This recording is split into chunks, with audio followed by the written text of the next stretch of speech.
अपने हाथों को उठा के कहो, जो कुछ आज मैं सुनूंगा मैं फलों को लेके आऊंगा।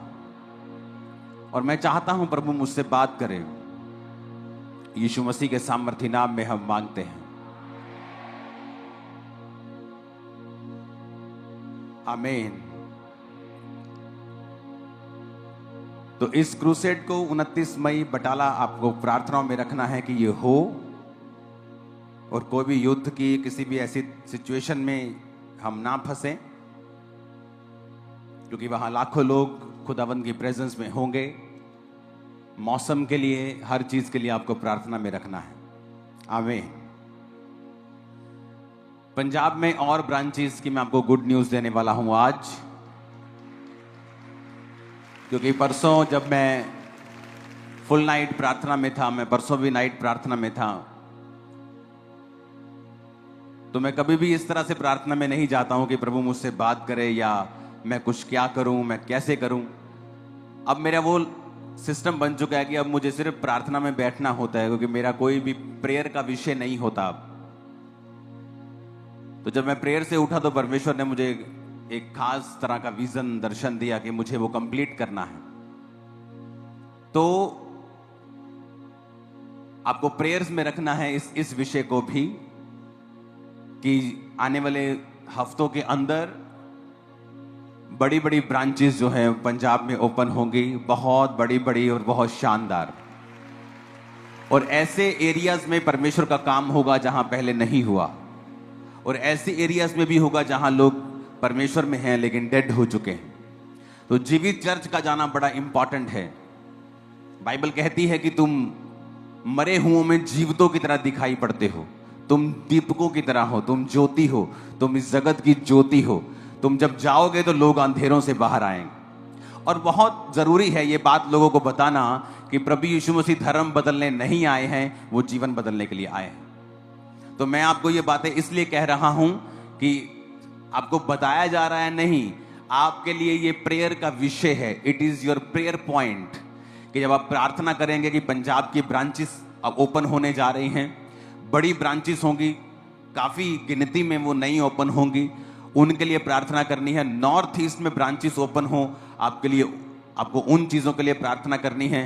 क्रूसेड्स ओपन हो चुके हैं, जैसे ही बटाला का खत्म होगा 15 दिन के बाद फिर क्रूसेड है। आपको उन चीजों के लिए प्रार्थना करनी है कि सब चीजें, मौसम, सारे सिस्टम, सारी परमिशंस मिल जाएं, कोई भी ऐसी घटना ना हो, कोई युद्ध शुरू ना हो थोड़ा बहुत भी, कि फिर वो चीजें अड़ जाएं या अड़क जाएं, क्योंकि शैतान हमेशा से सुसमाचार पर रुकावट डालना चाहता है। तो ये आपके लिए प्रेयर पॉइंट है। और जब आप इस प्रेयर पॉइंट से प्रार्थना करेंगे, मैं आपको डेफिनेटली कहता हूं परमेश्वर आपको ब्लेस करेंगे। क्योंकि जब आपका शरीर परमेश्वर की महिमा के लिए इस्तेमाल होगा, आप अपने जीवन को, अपने मुंह को, अपनी एनर्जी को परमेश्वर के राज्य को बनाने के लिए इस्तेमाल करेंगे।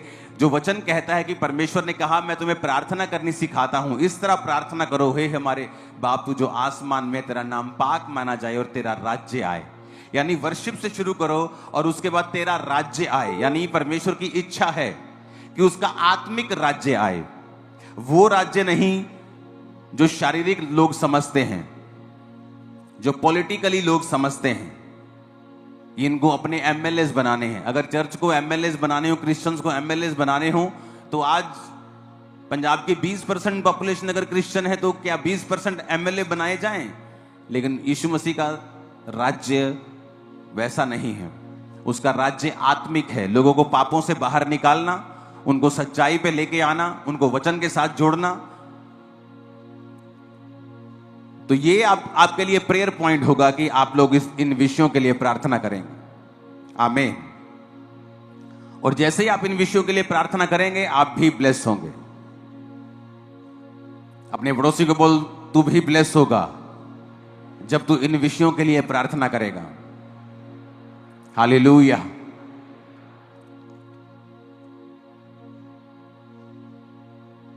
तो मेरा ये बिलीव है कि आप लोग इसे प्रेयर में याद रखेंगे और परमेश्वर का आत्मा हमें हेल्प करेगा राइट प्लेस को चुनने के लिए, राइट जगहों को चुनने के लिए, और वो डिवाइन हेल्पर्स को खड़ा करेगा, क्योंकि ये काम आसान नहीं होता। आपको 5 ब्रांचेस भी ओपन करनी है बड़ी, तो उनमें भी करोड़ों का खर्चा है। तो आपको प्रेयर करनी है, आपको बीजों को बोना है और प्रार्थना में ज्यादा आपको रहना है कि परमेश्वर सारे इंतजामों को करे। ऊंची आवाज में हालेलुया बोलो जरा। लूका 13 उसकी 1 से 5 आयत को अब मैं पढ़ूंगा। उस समय कुछ लोग आ पहुंचे और उन्होंने उन गलीलियों की चर्चा की जिनका लहू पिलातुस ने उन्हीं के बलिदानों के साथ मिलाया था।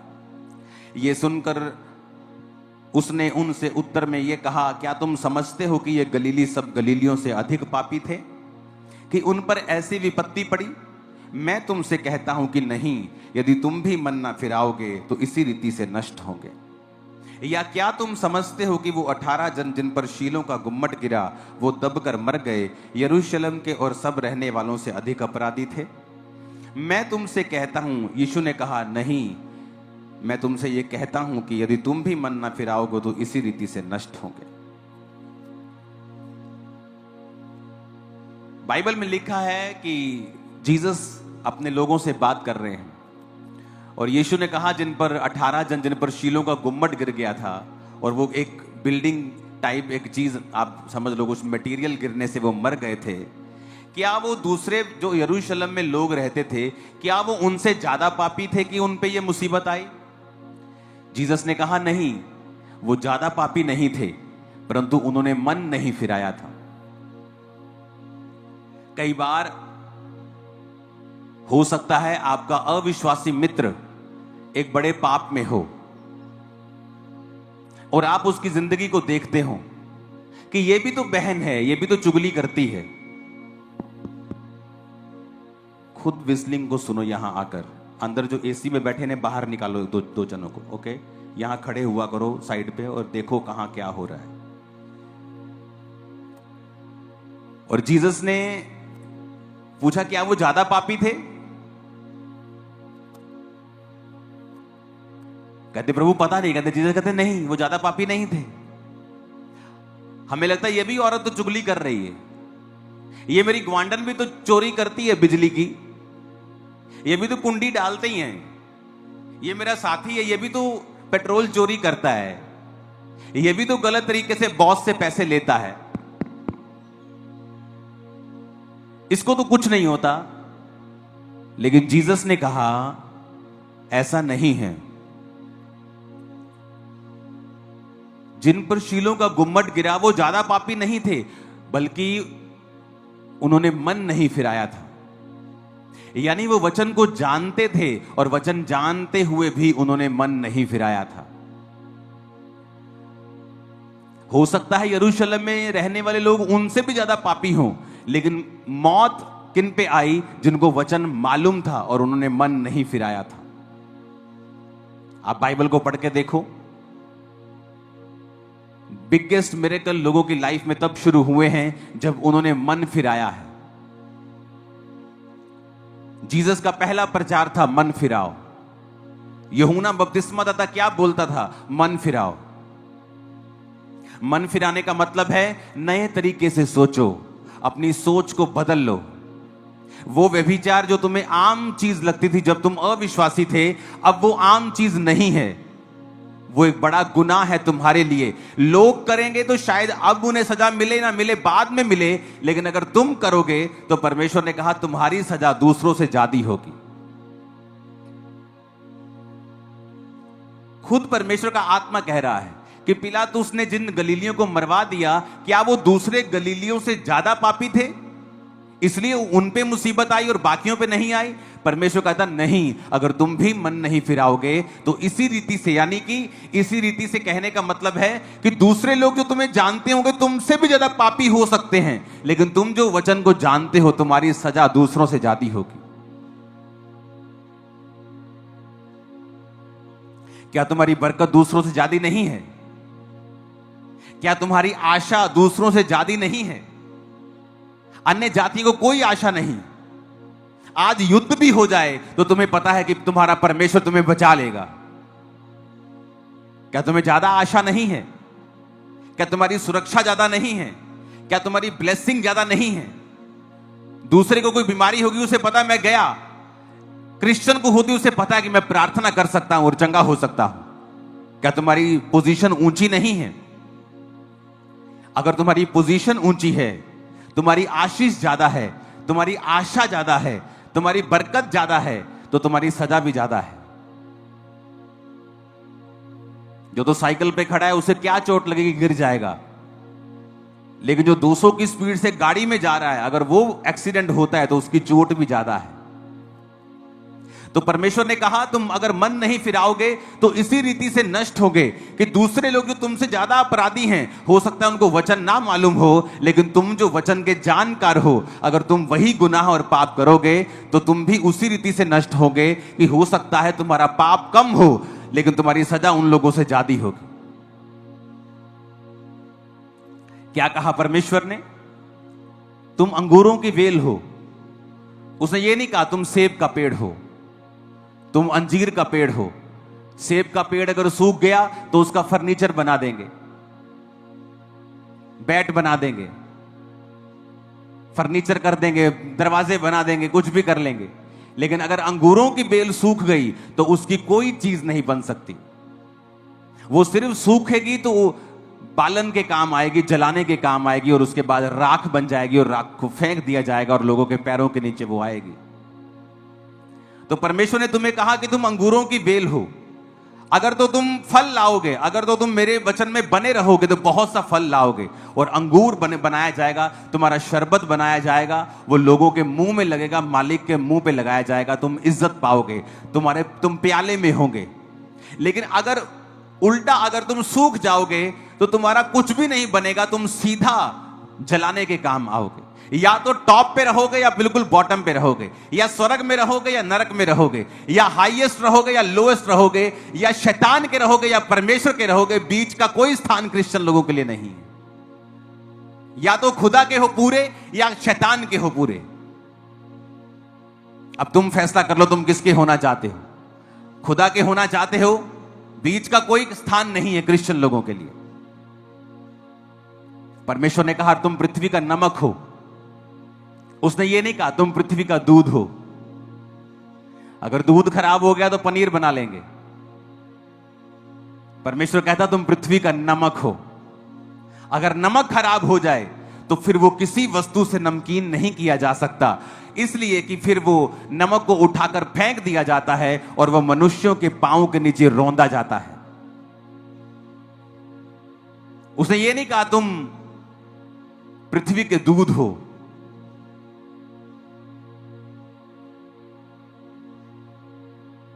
तुम पृथ्वी की गाजर हो, तुम पृथ्वी के सेब हो। उसने नहीं कहा।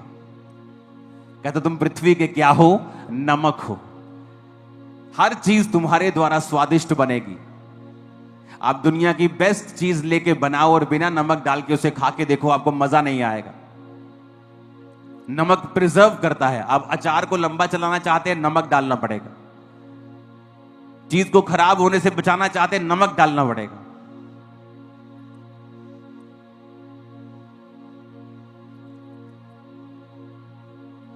तो परमेश्वर ने कहा तुम पृथ्वी के नमक हो। या तो तुम सीधा बेस्ट काम करोगे कि स्वाद लेके आओगे, या फिर सीधा जमीन पे गिरा दिए जाओगे। इसलिए आप देखोगे जो क्रिश्चियंस लोग हैं और प्रभु के वचन पे नहीं चलते, अगर आप उनके घरों में जाकर देखेंगे उनकी हालत अविश्वासियों से बदतर होती है। क्या वो सवाल नहीं करना चाहिए उनको कि प्रभु तेरे वचन में लिखा कि तूने कहा तू हमें सिर बनाएगा, पूंछ नहीं। तू हमें अन्य जातियों से श्रेष्ठ करेगा, यही तो तेरी बुलाहट है। क्या कहा परमेश्वर ने इस्राएलियों को कि मैं तुझे इसलिए चुनता हूं कि तू साइज में, गिनती में थोड़े थे, अब मैं तुम्हें चुनकर तुम्हारे आसपास की जातियों से तुम्हें श्रेष्ठ करूंगा, ताकि मेरे नाम की महिमा हो कि ये जाति इसलिए श्रेष्ठ है क्योंकि इनका परमेश्वर यहोवा है, इनका परमेश्वर यीशु मसीह है। लेकिन प्रभु ने कहा कि तुम पृथ्वी के नमक हो, लेकिन अगर नमक का स्वाद बिगड़ गया तो वो पैरों के नीचे रौंदा जाएगा, उसको नमकीन नहीं बनाया जा सकता। अगर नमक में रेत मिल गई, अगर नमक में मिट्टी मिल गई, खराब हो गया, उसको अलग अलग नहीं किया जा सकता, वो साफ नहीं किया जा सकता, वो काम में नहीं लाया जा सकता, फिर वो सिर्फ जमीन पर फेंक दिया जाएगा और मनुष्य को पांव के नीचे वो आएगा। दो तरह के क्रिश्चियंस हैं, एक जो परमेश्वर को मानते हैं और परमेश्वर ने ऊंचा करता जा रहा है, ब्लेस करता जा रहा है, आगे बढ़ाता जा रहा है, और दूसरे जो परमेश्वर के वचन से हट के उल्टे काम करते हैं, फिर परमेश्वर उन्हें डाउन करता है। इसलिए आप कई क्रिश्चियन घरों में अगर आप चले जाएंगे, उनकी जो हालत है वो अविश्वासी लोगों से भी बुरी है। क्यों? क्योंकि वचन जब आप त्याग देंगे, आप जीवित चर्च का हिस्सा नहीं हैं, आप किसी सेवकाई का हिस्सा नहीं हैं, आप किसी बोने का हिस्सा नहीं हैं, आप प्रार्थना का हिस्सा नहीं हैं, आप चर्च नहीं जाते, आप किसी भी तरह के परमेश्वर के कामों में कोई हिस्सा नहीं डालते, आप मरे हुए क्रिश्चियन हैं, आप बिगड़ा हुआ नमक हैं, आप सूखी हुई बेल है, दाख की अंगूरों की सूखी हुई बेल हैं। आपका अंत जलाया जाना है और आपका अंत पांव के नीचे आना है। आपकी हालत दूसरे लोगों से भी बुरी होगी, बाइबल ऐसा कहती है। क्योंकि बाइबल यह भी कहती है, अगर तू मेरी सेवा करेगा, मेरे साथ चलेगा, वफादार रहेगा, मैं तुझे अन्य जातियों से श्रेष्ठ करूंगा। समय तो दो परमेश्वर को ऐसा काम करने का, समय तो दो, उसे 10, 15, 20 साल अपनी जिंदगी के देकर देखो, उसको पूरी तरह से वचन पे चल के देखो, फिर परमेश्वर किस तरह से रास्ते निकालता है, वो किस तरह से डिवाइन हेल्पर्स की आपकी लाइफ में एंट्री करता है, किस तरह से आपके माइंड को चेंज करता है, आपकी सिचुएशंस को चेंज करता है, आपके फाइनेंस को चेंज करता है, आपकी जिंदगी में ऐसी घटनाएं करता है जो आपने प्लान नहीं की, लेकिन परमेश्वर का आत्मा आपको आगे लेके जाएगा। और ये भविष्यवाणी है कि आज से वो आपको आगे ही लेके जाएगा और बरकत देगा। आपको भरोसा रखना है। अपने पड़ोसी को जोर से बोलो, भरोसा रखना है। जोर से कहो पड़ोसी से, बोलो खुदा पे भरोसा रखना है। काली नहीं पानी। पंजाबी जो बोलो पड़ोसी नु, बोलो काली नहीं पानी। आमीन। उसने कहा, या तो मैं तुमको मुंह में लगाऊंगा अंगूरों के रस के रूप में, या फिर सीधा जलाऊंगा। तुम्हारा फर्नीचर नहीं बनेगा। इसलिए रिस्की बिजनेस में हो आप, और फेल होने का कोई चांस नहीं अगर आप ना चाहें तो। आपका पाप आपको फेल कर सकता है, आपकी अनाज्ञाकारिता आपको फेल कर सकती है।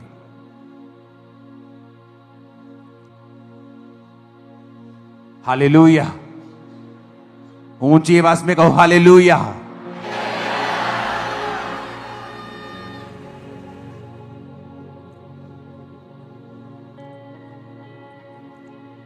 तो आपको यह बात बड़े ध्यान से समझनी है कि क्यों परमेश्वर ने मुझे पृथ्वी का नमक कहा है, क्यों मेरे परमेश्वर ने मुझे अंगूरों की बेल कहा है।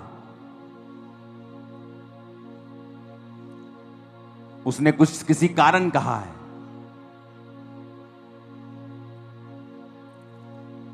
और यही वो कारण है जो मैंने आपको बताया है कि प्रभु ने कहा, ऐसा मत समझो कि जो दूसरे पापी हैं और तुम भी वही पाप करोगे और तुम्हें सजा नहीं मिलेगी। दाऊद और शाऊल में एक अंतर था। शाऊल ने पाप किया, दाऊद ने भी पाप किया,